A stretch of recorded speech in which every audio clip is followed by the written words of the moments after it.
Our guest tonight is Pastor Mike Novotny. He serves as the pastor at the Core. It's a church in downtown Appleton that loves to talk about uncomfortable and relevant things. He also leads the Conquerors Through Christ team, a forgiveness-driven ministry that helps people avoid, escape, and heal from the trap of pornography. Pastor Novotny married his first girlfriend 12 years ago and is blessed with 2 daughters, unexpectedly born 15 months apart. His daily prayers is that Jesus would return before they are old enough to date. Please welcome Pastor Mike Novotny. Thank you. I appreciate that. Hey guys, how's everyone doing tonight? Good? I'm excited today. That's a loud mic. Sorry, I'm excited because I smell really good today. I'm not sure if you knew that. Sorry, that kind of seems awkward to start a presentation, but I ran out of deodorant like on Sunday. And so I've been borrowing my wife's deodorant all week. So it's been kind of rough for me, but then today, an amazing thing happened. Like, I got real deodorant, and then guess what came in the mail? The Kohl's catalog. And inside, have you ever seen this, the Kohl's Christmas catalog? They have the samples of cologne. And so I just, totally cologned up. Like, everything they had in there, I wasn't even sure if I was opening the cologne side or, the perfume side on the back. So it's very fragrant up here, just in case you come up to ask a question. And now that you feel incredibly uncomfortable, let's talk about pornography. How about that? Does everyone have a handout and a pen? We're going to take a lot of notes today. We're going to work together. Otherwise, I think Pastor has extra stuff in the back in case you need it. And we are going to jump right in. One quick thing to have you write down. If you have your pen in hand, let me give you a number that you can text in questions during the whole presentation. So we're going to finish up with about 10 to 15 minutes of questions. So you don't have to wait till that time, and if you want to ask them anonymously, here's the phone number that you can text to. Yeah, well, thank you so much, guys, for having me here today at TPOG. I'm excited to speak to you today. You heard just a little bit of my background. I'm from the Core in Appleton. I'm blessed that I got to marry my very first girlfriend. Actually, we're celebrating. It was 16 years ago on Monday that we shared our first kiss. And it was the second, thank you very much. I know you didn't think it was possible, but I have kissed a woman. I appreciate that. She was the second girl I ever kissed in my life. Actually, I only went on one date before I met my wife-to-be. It was like I set the record for best awkwardness ever on a date. And as it was finishing up, some of our mutual friends said, well, you have to kiss her, you have to kiss her, you have to kiss her. And I didn't really know how that worked at the time. And so I shared, I wish someone would have been videotaping it because she was probably from me to this camera when I closed my eyes and started going in for the kill. And to this day, I just picture her looking at me are you serious? Are you really trying at this? And a month later, our mutual friends called me up and they said, Mike, did you hear about the girl you went on a date with? And I said, well, no, what happened? And they said, well, she came out. Yes. So here's my claim to fame. I've only kissed 2 women in my life, and both of them decided they didn't want to kiss another man again. So one married me. And so, speaking of awkward things, I'm going to talk to you today about pornography. My story with pornography goes back a long way to my high school years. I'll talk about a lot of uncomfortable, kind of awkward things, but I think it's important for you to know my story, that as a Christian guy, I started struggling with pornography really young. Maybe not as young as some, but probably freshman or sophomore year of high school. And it was a struggle that lasted and lasted and lasted. I've never struggled with a sin as much as I did with this one. At one point, I was doubting my own forgiveness and salvation because of the repetitiveness of the sin. But by God's grace, and I'm going to tell you a lot about that tonight, I was able to escape from it. And now I'm blessed that God has kind of punched Satan in the face, and I get to talk to more people than anyone I personally know about how to escape from pornography. And so that's a lot of my goal today is if you're struggling today and you've never told anyone, that I'm going to be able to help you. Maybe if you're dating someone or you know someone that's struggling, you're going to be able to help them. Maybe if there's going to be temptation in your future that God's going to use tonight to protect you from it. So my hope, as we say at Conquerors Through Christ, is that today helps you either avoid or escape or heal from the damage that sexual sin and pornography causes. Now, I'm very aware that talking about sexual things, and especially pornography, and saying things like masturbation, which I will a lot in the next 45 minutes, is uncomfortable for a lot of people. You might be sitting next to someone today that you didn't meet until today, or someone you're interested in is in the room, and it's going to be great that you're about to break up into small groups and talk about sexual things. Isn't that incredibly comfortable? So I want to tell you one way that I heard of one pastor. He decided to make this very comfortable. He was teaching a group of 7th and 8th graders about sexual purity. And he knew, teenagers are going to giggle about all things sexual. And so he knew he needed to break the ice. And so he said, all right, we're just going to get this out of our system. So here's what we're going to do. We're just going to say, sex, sex, sex, sex, sex, sex, sex, sex, sex, sex, until it stops being funny. And so the pastor gets them going, and they start giggling, and finally, okay, they're with it. But what he doesn't know is that the principal of the school is actually taking a prospective family down the hallway for their first visit. So this isn't a joke either. The principal's walking yeah, we teach about God's love and about Jesus at the school, and our pastor's actually in here teaching some young teenage men and women important topics, and they walk by, and no joke, they look through the window, and there's the pastor. Sex, sex, sex. So I realize, we're talking controversial for some people and an awkward topic, but here's why I just feel so compelled to jump into the waters of awkwardness with you today. Because about 2 weeks ago at my church, which is only about 300 total members, I had 7 straight appointments that all dealt with sexual sin. None of them were connected or related to one another. They weren't coming to me from other churches because I was a specialist in this area. It was just one person after another. My boyfriend is struggling. I found my husband on Craigslist, reaching out for a sexual encounter. I don't know if God likes me anymore because I can't get away from pornography. I had 5 meetings. I had no clue what they were going to be about, and every single one was about pornography. Now, these are people who are in the church, people who love Jesus, people who are struggling against it, and it just makes me realize that if we don't talk about things like this, 5 years from now, you're going to be the 8th person walking into your pastor's office about a struggle you haven't told anyone about. So, if you forgive the awkwardness, and I'm going to break you into groups throughout the night and have you work with one another, just embrace it. There's a worse thing than feeling awkward in the moment. It's the wreckage and the damage that pornography causes in the future. So if you wouldn't mind jumping into those waters with me, that's going to be our plan tonight. Because here's the first fill in the blank, if you want to grab a pen, is the fact that porn kills. Porn kills. I run marathons. Any distance runners here today? Woohoo! Yeah, nice for a couple of you. I was running with one of my buddies about a year ago, and we were about 7 miles in, and we stopped at this gas station, and he was just running in real fast to take a bathroom break, and I'm sitting there stretching in the gas station, and right in front of me is one of those, those coolers that kind of sit on the ground with the wheels that go around filled with ice, and it's for a sports drink. I'm not sure if you've seen this before, called XXX Sports Drink.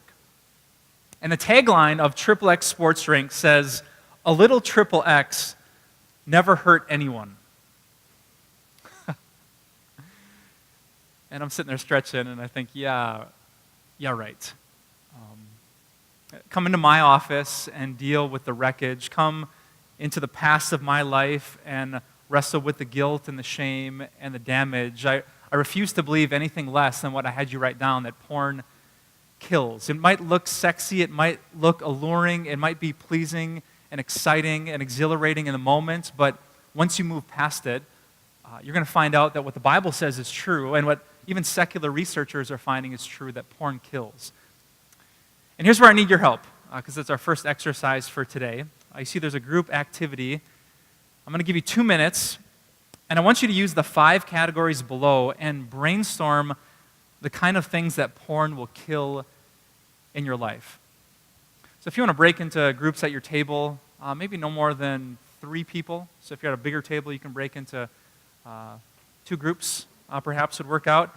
I want you to tell me, if you keep using porn, if you get wrapped up in porn, what will it kill about you physically with your body?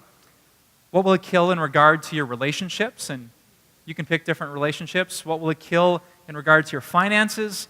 Number 4, what will it kill in regards to your education?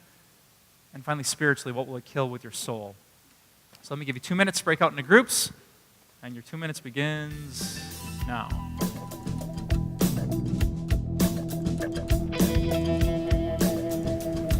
All right, I know I might be interrupting your conversations, but let's start with the first category. When it comes to our bodies, what kind of things will porn kill or damage? Yes?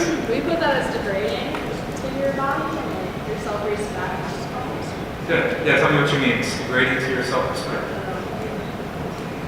Like, a lot of porn is like for, like, a lot is male, like female-based for males and like people feel porn, I guess. It's like, that's degrading to their bodies as a.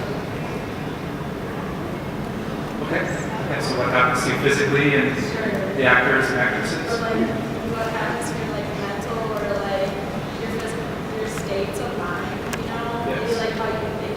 Maybe they think it's right. Also, maybe they think that there's nothing wrong with it, and so they'll say so. Yeah, great answers. Great answers. What else have you come up with? This is actually what you said, 'cause I can't hear you, so I'm sorry. But ED, a lot of people are struggling with erectile dysfunction because of the habit. So then in the moment when they really want to respond to a real life person, they have a hard time. Yeah, good. So there's studies coming out that saying pornography, frequent masturbation can actually mess with your sex life and the pleasure you receive in it. That's good. Any others?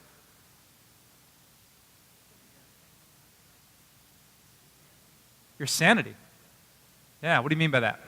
Well, if you look at, for people who actually have looked at it, I suppose we're examining it perhaps, it affects their perspective on it. I think you see people as, not as human, I suppose, you dehumanize them, and I think that has a tendency maybe to perhaps cause mental breakdowns perhaps in an individual. Yeah. Mental, yeah. Yeah, so the way you might view people of the opposite sex or your own sex? As tools or as, tools for gratification, for example. Yeah, excellent. We're going to tie into that with the relationship part of it too. Yeah, It could cause an addiction where you, unless you watch porn, then you can't get anything done. Yes. Yeah, so you start to get into the habit where your body craves it. There's some brain chemicals that I really didn't know about until I started studying pornography. There's 3 of them I'll tell you about. I don't even know if I can spell them, but if you want, you can try to write them down. One is called dopamine. Maybe you've heard of that before. It's the pleasure chemical. So when something good happens, dopamine floods our brain. Those who study the brain actually say if you look at pornography, you're sexually aroused, and you connect that with an orgasm, the amount of dopamine that's released into your brain is equal to a person that does crack. So it's that kind of rush of pleasure. So your body, what it does, the way that God actually designed the sexual experience, his original model is that we would crave the person that we've committed ourselves to for life. Well, porn kind of hijacks the system. We have this rush of dopamine, and our bodies start to say, wow, that was really good. I need to remember to do that again. And so it physically craves, like a drug addiction, which is why Fight the New Drug, I'm not sure if you've heard of that, is actually a secular, non-Christian organization that says porn is evil, and this is the reason why. Not only that, there's a chemical called oxytocin. It's sometimes called the cuddle hormone. So, you watch a movie, and they have a token sex scene, and the 2 people, like she's got her head on his chest, and they're all super cuddly, and he says really sweet, sweet things. You know why that is? Because of oxytocin, because something's released in the brain that you feel really close to and you want to bond with, whatever caused that experience. Except a computer screen can cause that experience. So you're somehow drawn to the allure of pornography, even though it's not an actual person. And then maybe the scariest thing, and here's what freaks me out about porn, is there's a chemical release called epinephrine. Epinephrine basically sears the image of whatever causes that incredible experience, like your brain is a hard drive, so it remembers and can pursue it in the future. That's why if you've seen pornography, you can't unsee it.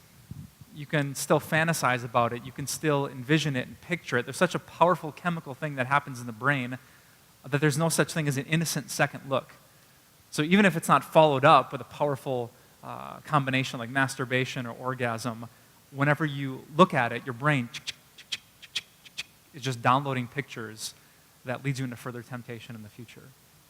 So it's pretty scary just what pornography and the way God wired the brain for godly sexual intimacy can backfire and cause addiction and struggle. How about category number 2? What can this do to your relationships? Can be taxing on your relationship, like if you're in with like a significant other, like if one of them knows about it, or like even if like you have a guilty conscience about it, it can be like taxing and like degrading on the relationship and stuff like that. Yeah. It can like hinder it. So it takes a toll on the closeness that two people feel. Uh-huh. And why do you think that is? I just think that it's a degrading thing, like to like just know that like your partner was like doing that. Yes. And it would just make you feel bad and stuff. Exactly. I've never been a woman, like just for the record. Well, Clear that out. almost like But I can't imagine for a woman it's really flattering knowing, hey, I just looked and lusted and had sexual pleasure with people who aren't you. I've never met a woman who would say, oh, isn't that sweet? I just, sin by its definition separates, and that's what happens when you bring the sin of pornography into a relationship. It pushes two people apart. Yeah. Stanley, I saw your hand.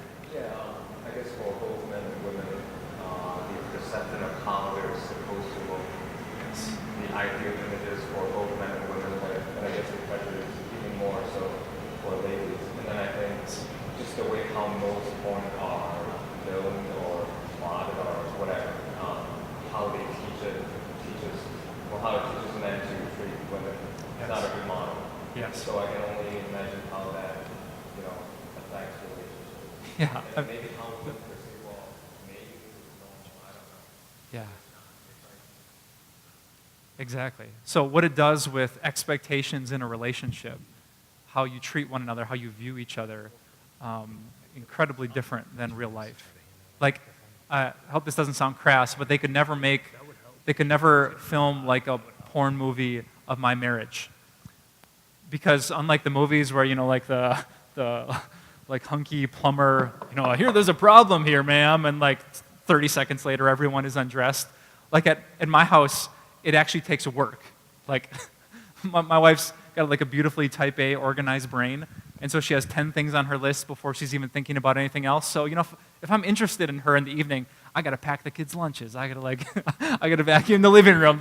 We'd be like 2 hours into the movie. I'm still like scrubbing the floor, and everyone would be turning the channel and finding some other. So, that's life. You have to serve. You have to give yourself. Intimacy comes when you say you first, and I want to serve you in a relationship where porn is all about being served. It's about my pleasure, and so it just blows up expectations and leaves people frustrated. Why don't you do what the girls in the movies do? Why don't you act like the guys in the films do? It tears apart a relationship. How about category number 3? What can it do for your money? And before we answer that, if it's okay, especially for the answers that are a little bit more involved, if it's all right if we give you this microphone. We are trying to record this whole session, for a number of reasons, and when people watch online and have a chance to be able to hear some of the responses, we kind of want to make the online group feel like they're part of the conversation. So if you can, we'll shoot the microphone out your way, all right? Sounds good. That won't be awkward. If you say something really personal, just stare into the camera, talk into the microphone. So how about category 3? How will it affect you financially?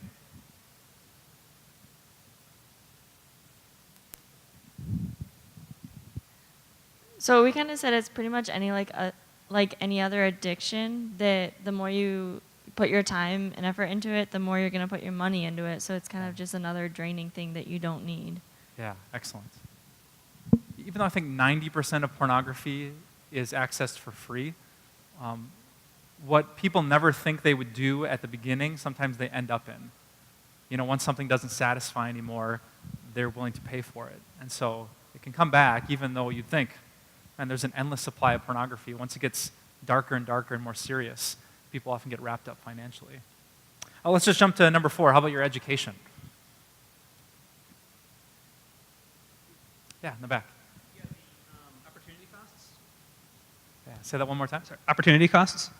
What economists basically say is that instead of doing something you should be doing, let's say like education, for example, Yes. you are focusing your attention on something that you shouldn't be doing. So the opportunity cost of getting an education, blah, blah, that sort of thing. That's good. Foregone by the actual viewing of the pornography itself. So. Yeah, well said. I haven't heard that phrase before, the opportunity cost not just what you're doing, but what you miss out doing, which kind of flows into number 5. Maybe this is the most important one for tonight. How does pornography affect your soul, your spiritual life? Kind of like a guilty conscience because it is a sin. It's like humiliating to I don't know, say like someone finds out that you are doing it, whether it's a significant other, friend or something, it's humiliating and it's like kind of taxing on your soul, just like it's taxing on a relationship, like Yes. it's like a burden. Good. Kind of like that? Or, Yeah. No? Yeah, well said. Yeah, that's very well said. There's a reason people tend not to talk about this very often. There's something shameful, uniquely shameful about it. We kind of talked about in our group too, I guess it's kind of like any other form of idolatry when you're hooked to it. I don't know if there is really time for you to still grow in God's Word. Yeah. Yeah. So you get caught up in the cycle, minutes pass, maybe an hour, and you struggle for a minute or two of prayer or Bible study. Well, and I was going to mention the idolatry thing. If it becomes more important than God, but kind of at the same time with any pet sin that we have, when you're in the midst of temptation, you're making a choice, and to continue with that sin, you're essentially turning your back on God for that time. Yes. Yeah, that's what every sin is, the choosing, the loving of something even more than God. So maybe that's the most tragic thing. God who gives everything to us, you can look him in the eye and say it's not enough and pursue something that he says is forbidden. Yeah. I recently met with a young man, and he came in to talk to me, and he was bold enough to just confess the sin that he was struggling with, and it was pornography. And I asked him, I said, well, do you know that I work with this ministry, Conquers Through Christ?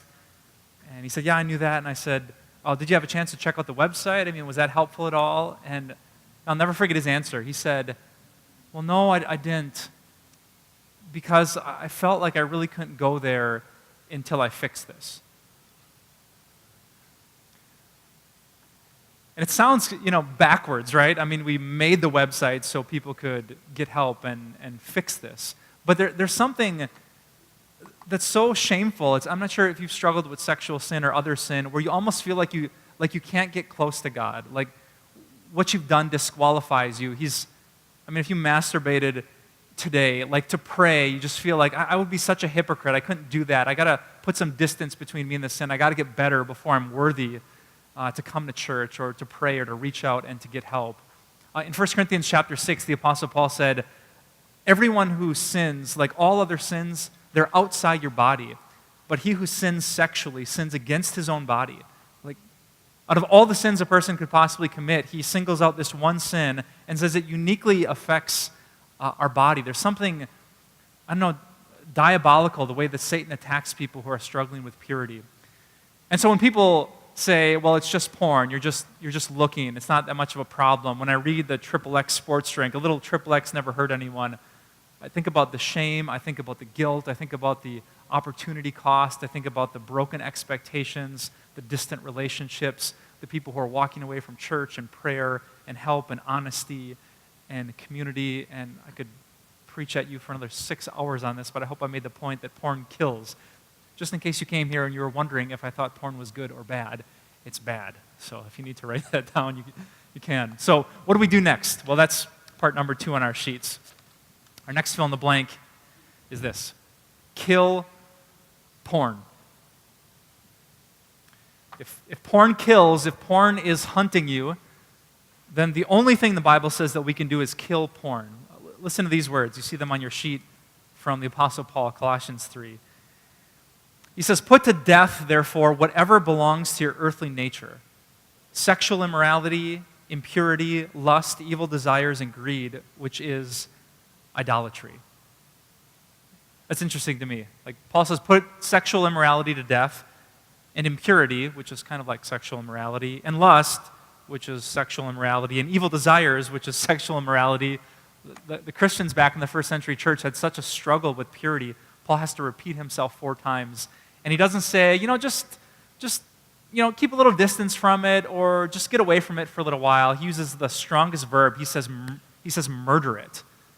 He says put it to death, like choke it out, push it to the ground and stick your foot on its neck until its eyes bulge out and it breathes its last. If you have a firearm on you, Paul says, fill up the clip and just start shooting and slit its throat. Like, get graphic in the way that you fight this, because it wants to kill you. It wants to kill your expectations, your relationships. It wants to kill your soul. So the only thing that one of God's children can do is to kill porn. But I'm going to ask you guys right now, how do you do that? So you have an exercise on your sheet called Think, Pair, and Share. So what I want you to do, it says, in your opinion, what are the top 5 ways to put porn to death in your life? I want you to think about that just by yourself, no discussion just yet. Just take about 1 minute, write down maybe your top 5, and I'll let you know when your minute's up. Then you can pair up in your groups and share the answers that you came up with.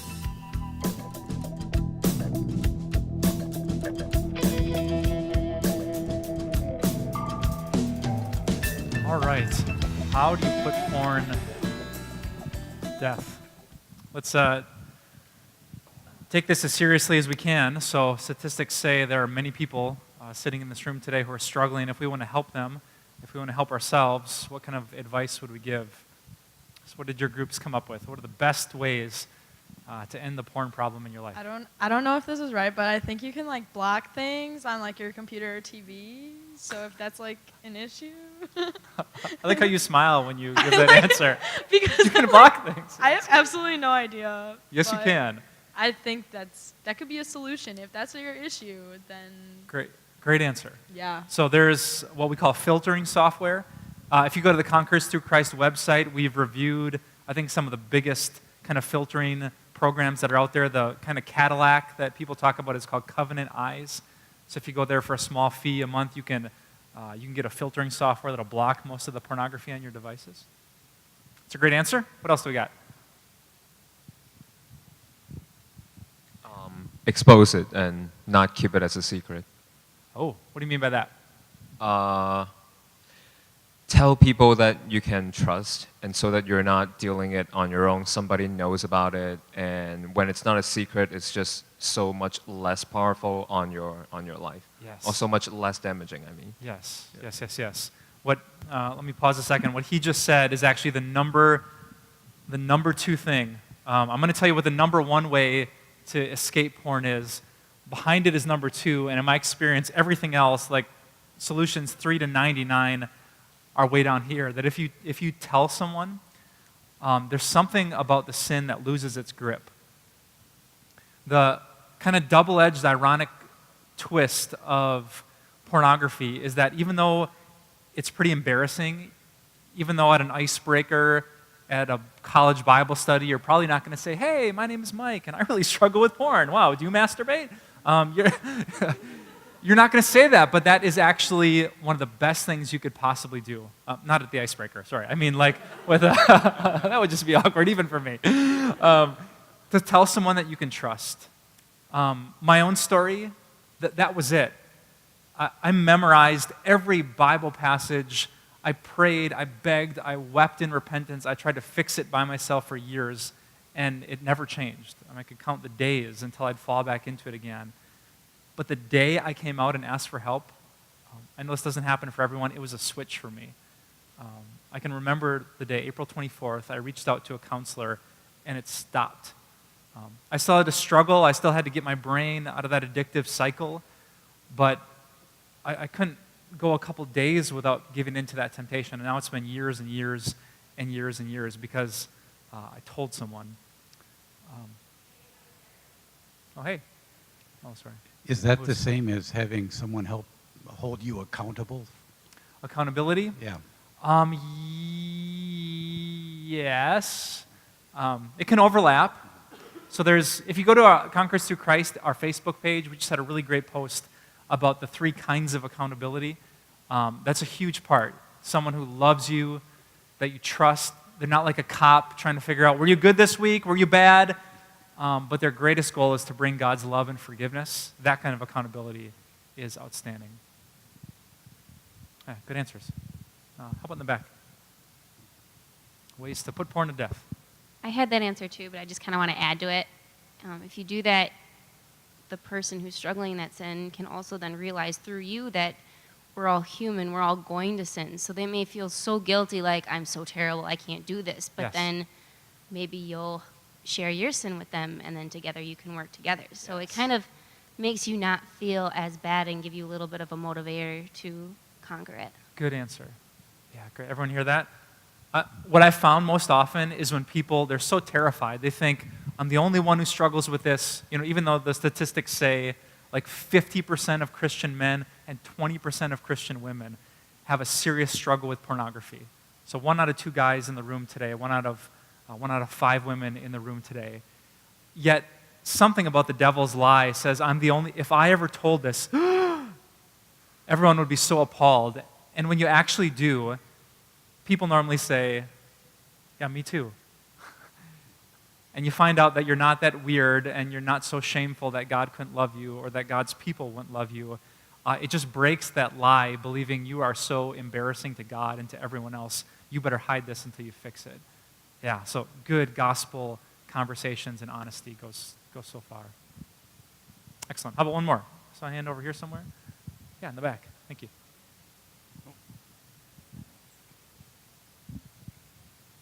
So we were thinking more on the extreme end, if you talk about actual addiction, a chemical dependency in the mind that needs a chemical reaction. So we thought that if you're on the extreme end, sort of a mild sedative or some sort of drug like with a nicotine patch or something like that. So if you're really doing on the extreme end, where you can't function without doing this, we thought that drugs might be a viable option. Interesting. You know, I've never really researched into that. If drugs are used by addiction counselors, that'd be interesting to. Like heroin and cocaine and other very hard drugs, yeah, they do use, when they're being detoxed, they wean them off. Yeah. Time they use a drug that's the mild form of the chemical that they need to function. Interesting. So they just give you like a swimsuit issue instead of like internet pornography, or just like wean.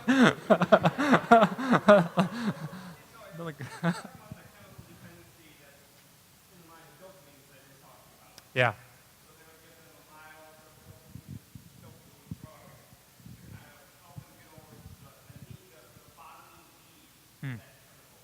That's interesting. Yeah. Yeah.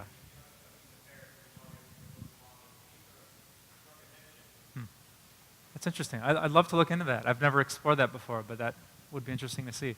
Yeah, one last comment here. I was just gonna say, one of the things I remember hearing that was helpful for me was, we can say no, no, no, no, but if you don't replace the thing that you're running to, it's really hard to run away from it. Yes. And so replacing, whatever that addiction is, replacing porn with what are you running to? Yes.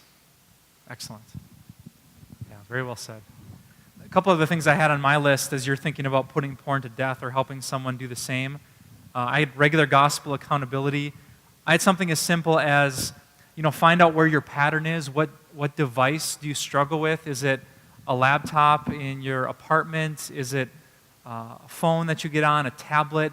And start to pick up the patterns and cut off those opportunities where you find yourself alone with a device. In the midst of my struggle, we made a really simple switch that was super helpful for me. Reaching out and get help was the biggest thing, but my wife really helped me. We took our computer, we put it to the main level instead of in the basement, and then my wife actually put a password on it that I didn't know. So here I'm a 20-something guy who can't get onto his own computer. Like, yeah, this guy, he's amazing, right? But that was actually the manliest thing I did, because I wasn't strong enough at that point. My brain, my sinful nature was craving it too bad, so I needed to be like a child and just not have the opportunity to fall into it until I built up the spiritual strength. I don't struggle with it anymore, so we can put computers in different sides of the house. I can stay up later than my wife and not get into trouble. But if you're in the middle of it, don't be ashamed to take a huge step back and just set really, really good boundaries until your spirit is strong enough.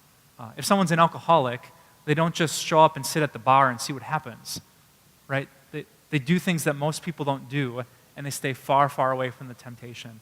That's a great thing you can do as well. One other thing I'll share with you, you might not want to imitate this, but it's really, really good for me. My past, when I would see like a tempting image, let's say I'm on the road and there's some, billboard for some adult bookstore with a provocative picture. Like the seed was planted in my mind, and then by the time I got home, I'd been thinking about it. So I've replaced that trigger. Now whenever I see a provocative image, I flick it off. So I get myself in trouble. Like if I'm driving north on Highway 41, I'm not sure if you've seen this right after Fond du Lac, there's like 2 Jesus billboards and like 1,000. Yes, the porn highway. Have you seen that stretch? And so, I like roll my window down and I'm just hanging it out the top, like, no, I've been down that road. Like, that's not happening to me anymore, Satan. And it gives me a rush, to be honest. I mean, before it was like the rush of temptation and sin, and now I feel like a man. I feel like a man of God. Like, except sometimes I do it, and there'll be like people running by. I'm like, oh, no, sorry. Like, I didn't. A car full of guys rolls by on 41. Like, don't get in a fight with me. But if you can immediately, like, if you just sit passive, like we're talking about putting porn to death, if I just sit there and like, oh, I hope this feeling goes away, I feel tempted, like it's going to attack you. And so the goal is to attack it back, to jump on prayer, to address it, to call it out, to say to someone next to you, like, I'm not giving into that. Isn't that, bring it out into the open and fight back against it are some of the best things you can do to put porn to death. Now, section number 3 is for all of you who maybe don't struggle, but someone you love does. And even though I don't know most of you, here's what I can guarantee. Someone you love struggles with porn. Statistically, if you know 2 guys who go to church, one of them struggles with porn. If you know 5 women who go to church, one of them struggles with porn. If you have 2 brothers in your family, statistically, one of them struggles with porn. If you have a dad and a stepdad, statistically, one of them struggles with porn. Not if they're pagan, lost, unbelieving people. If they're inside the church, they read the Bible, and they love Jesus. So what do you do then? Well, that's part number 3. And if you want to fill in that blank, that one is kill their porn. So Christians don't just want to kill porn in their own life. They want to help other people kill their porn. But here's where it gets tricky. Because remember point number 1? Porn kills. It hurts people. It's offensive. It damages relationships. Boyfriends feel pushed away. Wives feel crushed spiritually and emotionally. So there's a very natural reaction to just be disgusted with the person who brought such damage and wreckage into our homes and into our lives. But that's why I love what Paul says here in Colossians chapter 3. We're going to read these words, verses 12 to 14. So just a few verses after he said, put porn to death, he writes this. Therefore, as God's chosen people, holy and dearly loved, clothe yourself with compassion, kindness, humility, gentleness, and patience. Bear with each other and forgive whatever grievances you may have against one another. Forgive as the Lord forgave you.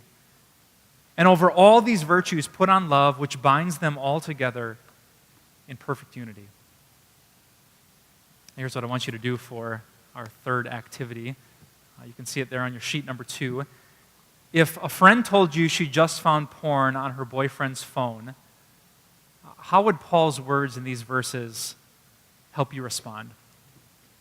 I mean, she's fuming. She's offended. How could he look at that? I feel disgusting. I don't even want to talk to him. She's discovered it. Sin is doing what sin does, and it's killing something.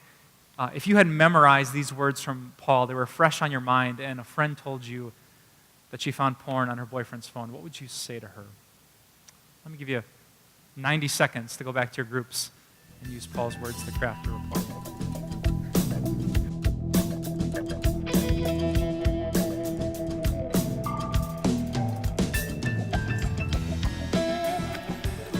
All right. Let's see what we got. Thank you. I see a couple of texts coming in already, so if you want to keep sending text messages, we'll get to those in just a second. So, a friend finds porn on her boyfriend's phone. What do you say to her? Yeah, in the back. Thank you. Basically equalizing the playing field, kind of, first of all, so that they realize that they have an opportunity.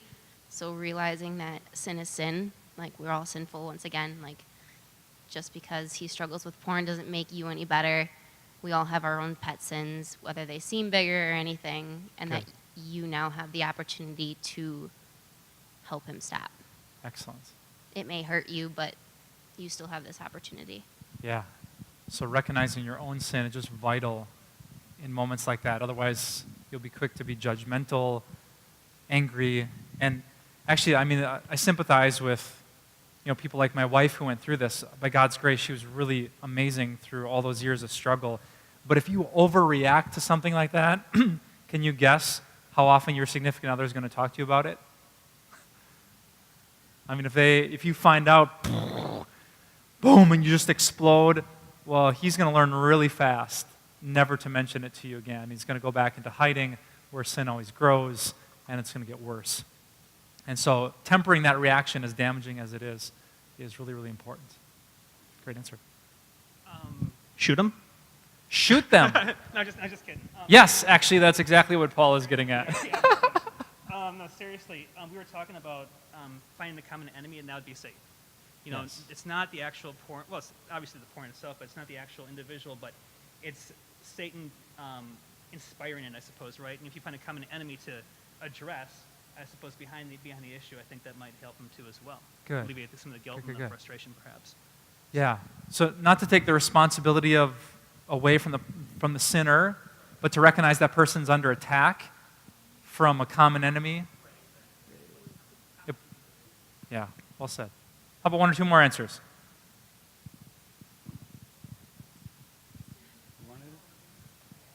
Are you going to smile when you say this one? Yeah, Straight I smile face all it. the time. Just try. I want to see if you can do can't. it. I can't. So we basically just analyzed the text, and some of the things we really took out of it is the patience part, because it's not. Shai said it's not an overnight thing. You're gonna have to work through it. Yes. And the bear with each other. So that might be his sin. You might have a sin. Also, and we talked about how all sins are equal in God's eyes also the other week in Bible study, and I think that's important to realize when you are talking about sins, that you might weigh greater than others. Yes. And then the other thing that I underlined was put on love, because God loves us. God still loves him as the boyfriend, and so should you. Like, you're in a relationship, it's a two-way street. Yep. Type of thing. Good. So that's just kind of what we put. It's a great answer. I love the phrase "bear with each other" that you pointed out. I preached on this topic this past spring at our church, and something that's really stuck with a bunch of my friends. We not just with porn, but just when we get frustrated with each other, or husband is frustrated with his wife. There's a phrase we use called dimmer switch. And what that means is, I think we all know by experience that, hey, if we struggle with a sin, it's not like, oh, that's wrong. Now that's fixed. I'll never do that again. Sin isn't something you turn off and on. If you struggle with vanity, if you struggle with comparing yourself to other people, if you struggle with impatience, it's not like if someone confronts you and says, that's damaging. Okay, it's done. No, I mean, you know that your life of walking with God is like a dimmer switch. And you make slow progress, but you're not there yet. And so what often happens is, just because porn is so hurtful, is there'll be a situation where a wife, let's say, she'll discover the search history on the family computer. She blows up. She's rightly hurt and offended. She's been sinned against. And she comes in my office, and she wants it done and fixed. And he's very sorry. He's repentant. He's praying. We're trying to help him. Well, 4 weeks later, she finds it again. What does she do? How could you do this again? You knew how this hurt me. I wept. We stood in front of the pastor, and you said that you were going to end this. Meanwhile, his walk with God is going like this. Like, he used to struggle with this every day, and now he had gone 3 weeks before a little, this hiccup. The Spirit's working in him, and Jesus is cheering him on, like, yes, you're doing better than you ever have before. That's dimmer switch. Like, we're going in the right direction. We're not perfect yet, and so we want to celebrate our sanctification, right? We want to celebrate those small steps. When my daughters were born, when they came out and took their first baby step, they kind of walk like they've been drinking too much, and they're wobbling, and boom, I didn't get down and say, what are you doing? You can't run a marathon just yet. No, we know it's like 1 step, 2 steps, and our legs get strong. And if you know someone who's struggling with sexual sin, it's going to be like that. They have to learn to run the path of purity, and it's going to take some time. And they need you to bear with them, to be patient, to encourage one another, and to put on love. Yeah. One other comment, it talks about compassion, kindness, gentleness, patience, and we all probably know in our brains that, yeah, that's how we should react. That'd be the God-pleasing way of bearing with them. But maybe it's not that simple right away, but I like that humility is in the text there as well, because whether your temptation, whether your addiction is porn or something else, sin's ugly either way. Mm-hmm. Sin's disgusting either way. And if you get upset with someone else, or if you, your significant other, find out they're, addicted to porn, well, don't be afraid to take a step back and say, hey, what's my problem? Does my significant other know what my sin addiction is? Because everyone's got something. Yes. Some are more easily labeled as addiction, drugs, alcohol, pornography, but you can get addicted to anything when it comes to sin. That's a great point. Did any of you watch Jimmy Fallon? Do you know Ew? Do you know that sketch at all? Okay, you're going to have to Google it. He dresses up as like this teenage girl who always says, ew, like she's disgusted with everything. And I always think about that. That's the natural reaction to say, ew, when you see, but this text is pushing us towards not ew, but me too. Like I have some idol. There's something I'm struggling against. And it builds that compassion and patience with each other. Mike Westendorf, you get the last comment on this section. Is it Dorf with one F or two? It is one F. It's not a K either, by the way. Thank you for that. Weskendorf? Yeah, it's Westendorf, yes. In senior year of high school, state championship, baseball, and they spelled it D-O-R-K. So it was like, yeah, that's me. I'm going to kill all you guys. That was a humble brag right there, by the way. I was in state championship baseball. I was listed in the program there. I was talking to George Clooney, and he didn't pronounce my name right, As I'm listening to everybody talk, one of the things too that and it may take you years to get into this place, but to realize, talking about how do you help a friend respond, but the idea that if we can step back and realize that before he or she sinned against me, he sinned against God. And that the relationship that we need most, the relationship that's most holy, that makes us our core, our identity, that he or she has hurt that relationship before the relationship with me got hurt, and maybe gives us an opportunity to step back so we don't launch into anger of you came against me, but to realize that failure came against God first, and that's where the pain really comes, and then we can see that person with a little more compassion. Excellent. Yeah, that's great, Mike. Thank you. Which is a great transition here into our last point for today, number 4. And if you want to fill in that blank, the answer is Christ killed you. Christ killed you, and maybe you want to put you in quotation marks, because here's what Paul says in Colossians 3: set your minds on things above, not on earthly things. And here's the phrase: for you died, and your life is now hidden with Christ in God. When Christ, who is your life, appears, then you also will appear with him in glory. I love that phrase that he says, you died. The you that was defined by the shame and the guilt, the you that was covered in sin and wickedness and filthiness and darkness, that you, because of Jesus Christ, is dead. Galatians 5 says, those who belong to Christ have crucified the flesh with its passions and desires. What Paul is trying to tell us, that everyone who is in Christ, everyone who cries out to Jesus for forgiveness of this sin and all sin, is made new. The phrase there at the end of that, saying Christ is your life, you might know this is sometimes called the great exchange, that Jesus, who never looked at porn, who never committed sexual sin, who never had premarital sex, who lived such an amazingly pure life that when God the Father parted the heavens and spoke, he said, this is my Son, and with him I'm well pleased. That life is the life that Jesus gives to his people.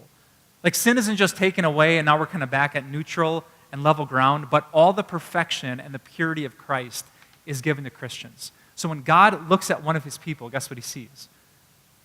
He sees the purity of Christ. This young woman comes into my office a couple weeks ago, and she confesses that she thinks God is mad at her. And she's a new Christian, just been coming to our church for a little while. And I said, why is God mad at you? And she says, well, because I flirted with a married man. And a couple weeks later, another Christian comes into my office, and she says, I think God is punishing me. And I said, well, why do you think God's punishing you? Because I slept with double-digit people I wasn't married to. And I knew both these women were Christians. I knew they felt shame and sorrow and repentance for their sins. So you can kind of guess what I told them. I basically asked them, do you think God gets mad at perfection? Because if you're in Christ, that's what you are. Right? It's not like Jesus is looking, shaking his head, hands on his hips. I can't believe you did that last night. If you're in Christ, you stand in his grace. He is your life. The old you, defined by sin, with sin even on your record, is dead and it's gone. And so now God's face shines upon us and it's gracious to us. This is the great news of the gospel, that Christ killed the old us and he gave us a completely new life. Right? And all throughout the Bible, what I love so much about the Bible is it doesn't shy away from the awkward topic of sexual sin. In book after book and story after story, God keeps saying again and again and again, specifically to sexual sinners, I forgive you. I forgive you. I love you. I love you. I'm not done with you. You're holy in my sight. You're one of my people. God, there are hundreds and hundreds of examples where God uses the most amazing titles for the most sinful, dirty people, because God wants you and I to walk out of here today knowing that whether you struggled with pornography this very day, you never have, whatever your sin, that if you're in Christ, when he looks at you, all he sees is Jesus. And God the Father has never been mad at Jesus. I know some of you in the room, you've been in church once or twice, so you know a little bit about the Bible. So I'm going to give you 1 minute. We're actually going to brainstorm out loud. So I want you to shout out answers as soon as you think of them. Prove to me from the scriptures that God loves sexual sinners. If someone came to you and said, here's what I did sexually, God couldn't possibly love me, what passage, what story, what person would you mention to prove them wrong? First answer.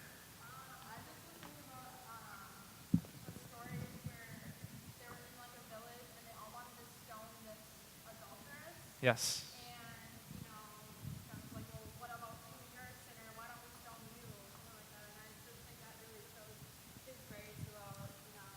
Yes. Yes. And even better, after Jesus, he says, let he who is without sin cast the first stone, and everyone leaves, and who's left? Jesus, and what has Jesus never committed? Sin, so what does he have the right to throw? A stone. And yet, what does he say to her? I don't condemn you. Right? So he would have had the right. He's the holy God, and yet God himself looks a sexual sinner in the face and says, I don't condemn you. Now leave your life of sin. Good. There's one story, the adulterous woman. What else do we got? King David. Excellent. There's another adulterer and murderer, loved by God, called a man after God's own heart. Saw a hand. The woman at the well, what, divorced 5 times?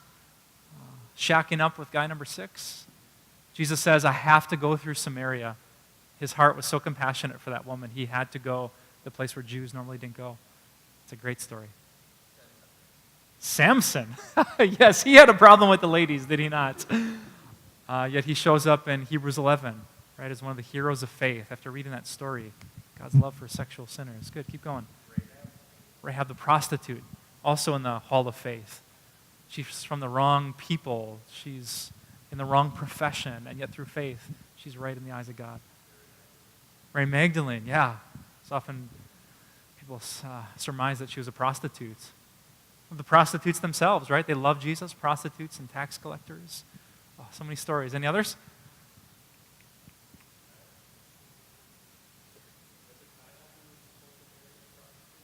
Hosea. Yeah, Gomer the prostitute. The best name in the Bible.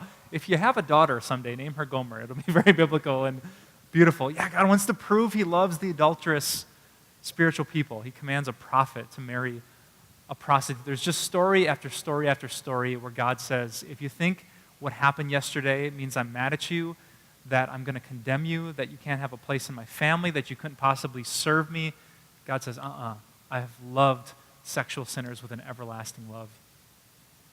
I'll never forget, I was at a big kind of mega church that was hosting a conference on pornography. And I'm really appreciative that there are lots of ministries popping up in different churches and denominations that are talking and addressing this issue. But there's one thing I'd love to see is if they talk more about this point.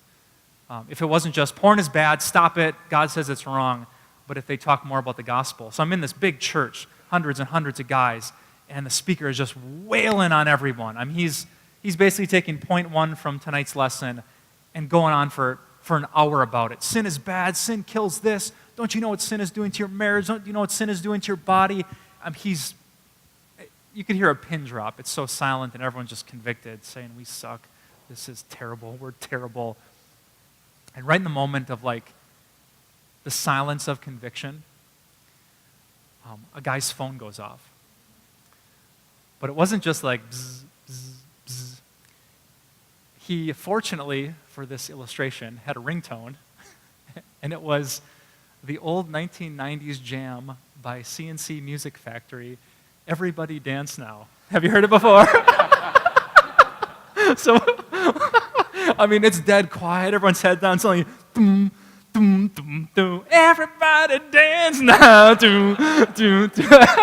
And ironically, I knew the guy, and he pulls out his phone, the horrific, you're in church, and phone goes off, and he can't figure out how to shut it off. I'm not making this up. He's pushing buttons, and he's panicking, and everyone's looking at him. Everybody dance now. And I remembered it, not because it was preposterous and awkward and terrible, but, he shuts the phone off. The guy goes back, boom, just pounding us for being sinners.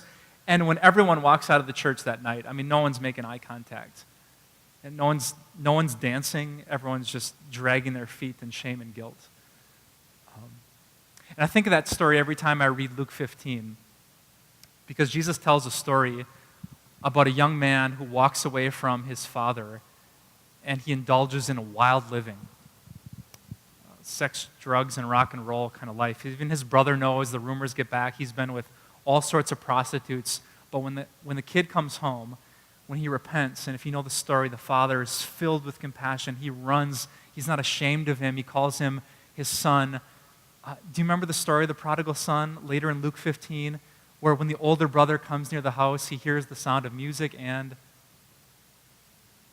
dancing? And I think of that's what God's people need. That if you've been with prostitutes, if you have 30 years of porn addiction and you come back to God, he's not going to wait until you get better. He's going to run to you with compassion, and he's going to celebrate. He's going to make the angel Gabriel be the DJ, and there's going to be a celebration in heaven. There will be dancing for one sinner who comes back to God in repentance. So I hope today you learn some good things about accountability. I hope you learn how to flick off billboards when you're on Highway 41. I hope you've learned to be honest and not judgmental. I hope you've learned to be compassionate and realize your own sin. But more than anything, what I want you to know is that no matter what you've done, no matter how many times it happened, no matter how much of a secret it's been, is that God is celebrating his children right now. And he thinks you're pure and perfect because of what Jesus did. And I don't want you to forget that, because Titus chapter 2 says the grace of God teaches us to say no to worldly passions. And nothing is going to change your heart to say no to porn like knowing how good God is to people who've used it. Let me pray for you. Dear Heavenly Father, it's amazing to think that you could look at a guy like me and have nothing bad to say. Father, I can remember my sin, but you have promised there's a new covenant for your people where you forgive our wickedness and you remember our sin no more. And so I thank you for all of us, not just me, but all of us in this room, that you are not thinking for a single moment about our sin. You brought it all up at the cross of Jesus, and you're never going to bring it up to us again. And so overwhelm our hearts. Help us to see you, the height and the width and the depth of your love. Help us to find such an incredible pleasure in knowing that you're a God of such grace and love and mercy that porn would seem too small because we have a greater pleasure that we find in God and in your amazing promises. Father, I pray for everyone here today who has something they need to confess. I pray that you would protect them from the easy and common lie of the enemy that they can fix this if they just say one more prayer and cry one more tear of repentance. Protect them from that and help them to confess. To a friend, Lord, to maybe someone who's in this room, to a family member, to a pastor, help them to come clean and not be afraid, to know that their identity is secure in you. And I pray, Lord, that tonight would be the night when for some of the people in this room, the switch gets flipped and their patterns change because they come out of the darkness and into your amazing light where you only have great things to say about the people of God. I thank you, Lord, for the opportunity to share this. Thank you for allowing us to talk openly despite the awkwardness. And I pray that you continue to help me and all of your people as we try to honor you with our bodies. We pray all these things in Jesus' perfect name. Amen. Thanks. God bless you.